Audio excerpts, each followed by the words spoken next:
As you can see, the car does not start. We had it towed to my girlfriend's house, and let's try to get it fixed. I'm thinking I have a bad fuse somewhere because I can't connect to my obd2 scanner. So let's check some fuses. Got light. Uh-oh.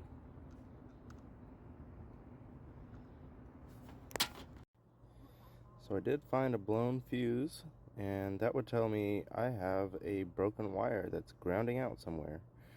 And according to my fuse box panel thing, turns out that that fuse is for the fuel injection ECU, which would make sense why I can't communicate to my computers.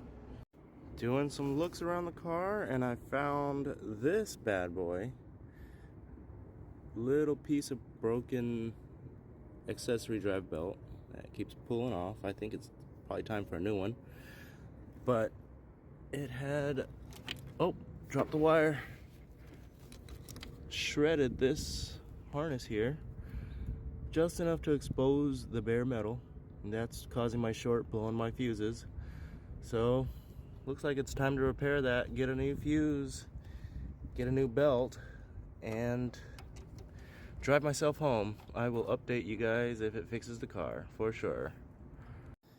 Alright, I'm back with everything I need for this very low quality field repair, I'll admit, but it is what I'll need to do to get the car running without solder. Because I don't think I brought a long enough extension cord to get my soldering iron out. The perks of not having a gas solder torch.